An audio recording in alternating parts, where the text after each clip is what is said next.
आज जो है सुबह सुबह पुलिस आई और सोनम वांगचुक को जो है यहाँ से लेकर अस्पताल ले गई, लेकिन यहाँ पर काफ़ी ज़्यादा बवाल मच गया स्टूडेंट्स के बीच और फौरन जो है समाजवादी पार्टी के सांसद, युवा सांसद पुष्पेंद्र सरोज यहाँ पहुँच गए, मंच पर लगातार बैठे हुए हैं। पुष्पेंद्र जी, आप आए, कब आपको सूचना मिली?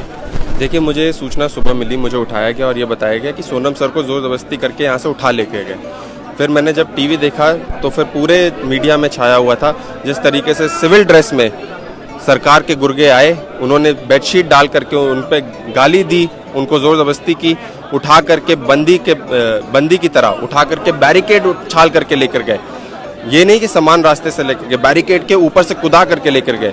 इससे बड़ा मंजर मुझे लगता है दुर्भाग्य और इतना गंदा मंजर इस देश में कभी नहीं देखा गया होगा। एक आंदोलन पे जो व्यक्ति पीसफुल प्रोटेस्ट कर रहा था, 20 दिन से अनशन पे बैठा हुआ था, वो सिर्फ अपने स्टूडेंट्स को, इस देश के भविष्य के लोगों की मांग लेकर के बैठा हुआ था। उसको जिस तरीके से सरकार को खुद आना चाहिए था, प्यार से उसकी आवाज़ सुननी चाहिए थी, बात माननी चाहिए थी, कोई तौर तरीका होना चाहिए था, लेकिन लोगों को भेजा गया। ये तानाशाह है, लोकतंत्र इस देश में खत्म हो चुका है, मर चुका है।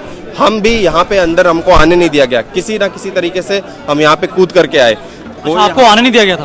कोई किसी भी जनप्रतिनिधि को यहाँ पे आने नहीं दिया जा रहा है। इतनी बड़ी तैनाती है पुलिस फोर्स बल की यहाँ पे, आप बाहर जाके देखिए, हर जगह बैरिकेड लगा दिए गए हैं। किसी तरीके से हम कूद करके आए हैं, सिविल ड्रेस में आराम से कूद करके आए हैं, लेकिन यहाँ से लोगों को बाहर नहीं जाने दिया जा रहा है, यहाँ पे लोगों को अंदर नहीं आने दिया जा रहा है। ऐसा लग रहा है कि ये हमारे स्टूडेंट्स को, यहाँ पे जितने भी नौजवान अनशन कर रहे हैं, सब लोगों को एक टेररिस्ट की तरह ट्रीट किया जा रहा है। इससे बड़ी तानाशाही इस सरकार की नहीं हो सकती थी। पुष्पेंद्र जी, जब यहाँ पर आप आए, आपने जब यहाँ लोगों से बातचीत की, उस दौरान क्या मालूम चला कि पुलिस यहाँ पर क्या कहकर आई थी, किस तरह से बातचीत कर रही थी? क्योंकि कई तरह की बातें जो है सोशल मीडिया पर चल रही है। देखिए, मैं जब यहाँ पर आया, मैंने खुद अभिजीत से यहाँ पे बात की।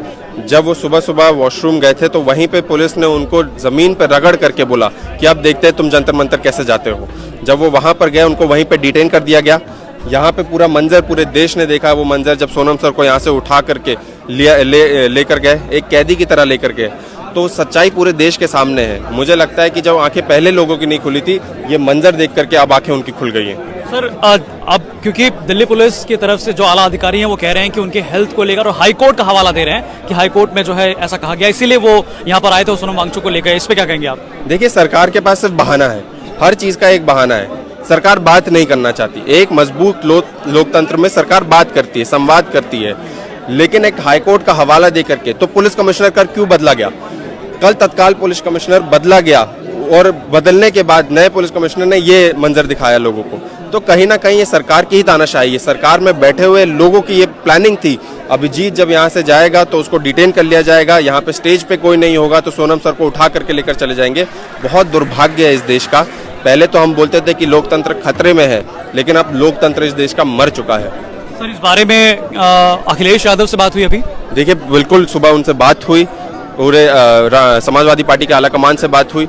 उनके ही निर्देशानुसार एक नौजवान सांसद होने के नाते, अपने यूथ के साथ खड़े होने का एक नैतिक जिम्मेदारी और एक पार्टी की जिम्मेदारी भी हमारे ऊपर है। हम उनके बदौलत यहाँ पर आए हैं और पूरी पार्टी, जब से आपने देखा हो, पहले हम आए थे, समाजवादी पार्टी के हमारे बहुत प्रमुख नेता यहाँ पर आए थे, धर्मेंद्र यादव जी, डिम्पल यादव जी, सब लोग यहाँ पर आए थे और समाजवादी पार्टी का पूरा समर्थन हमारे नौजवानों के साथ था। मुझे लग रहा है वो कुनबा बढ़ते हुए देख करके यहाँ पे सरकार की ये कोशिश की गई है आज इस अनशन को दबाने की, लेकिन 20 तारीख को मुझे लगता है अब दुगने लोग आने का काम करेंगे। सर, जिस प्रकार से 20 तारीख का प्लान था, पैदल मार्च जो है संसद तक किया जाएगा, क्या अब भी वही प्लान स्टिक है? देखिए, मुझे लगता है कि अब वो प्लान छोटा नहीं है, अब वो पूरी मजबूती से वो प्लान डिलीवर किया जाएगा। 20 तारीख को अब सब लोग जुड़ने का काम करेंगे। जैसा मैंने बोला, जोर जबरदस्ती जो हुई यहाँ पे पूरे देश ने देखी।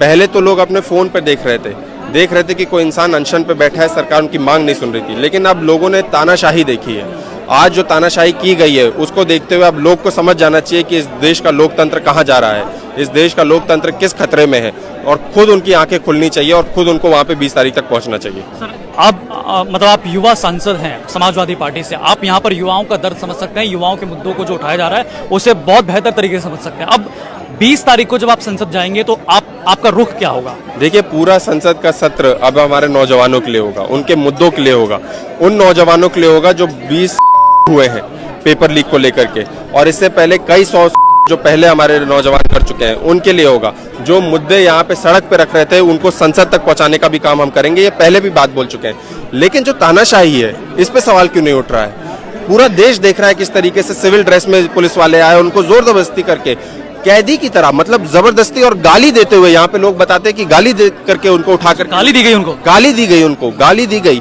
और उनको बोला गया कि तुम बुड्ढे देखते हैं कि तुम अनशन पे कैसे बैठते हो। इस तरीके से आपत्तिजनक शब्दों का प्रयोग किया गया। कहीं ना कहीं शर्मनाक ये हमारे देश के लिए भी है, ये शर्मनाक हमारी सरकार के लिए भी है और शर्मनाक उस इंसान के लिए भी है जो चुप अब तक रहा था। अब मुझे नहीं लगता इस देश के किसी भी नागरिक को, चाहे वो नौजवान हो, चाहे वो माता पिता हो, चाहे वो बुजुर्ग हो, चाहे वो सेलिब्रिटी हो या फिर बहुत बड़ा खिलाड़ी क्यों ना हो, उसको चुप रहना चाहिए। उसको ये मंजर देख करके कम से कम सरकार के विरुद्ध बोलना चाहिए। सर अब आज का क्या प्लान है आपका? देखिए, आज हम यहाँ पे बैठेंगे और पूरी समाजवादी पार्टी के और भी लोग यहाँ पे आना चाह रहे हैं, लेकिन जिस तरीके से आप देख रहे हैं बैरिकेडिंग लगा दी गई है, पुलिस वालों को लगा दिया गया है, मुझे नहीं लगता वो यहाँ पे पहुंच पाएंगे। हम अपने स्टूडेंट्स के साथ खड़े हैं और भी जनप्रतिनिधि चाहे वो विपक्ष के हो यहाँ पे आना चाहते हैं लेकिन उनको आने नहीं दिया जा रहा है, लेकिन स्टूडेंट्स के साथ हम खड़े हैं, उनके मुद्दे को लेकर के खड़े हैं और 20 तारीख की तैयारी हम करेंगे।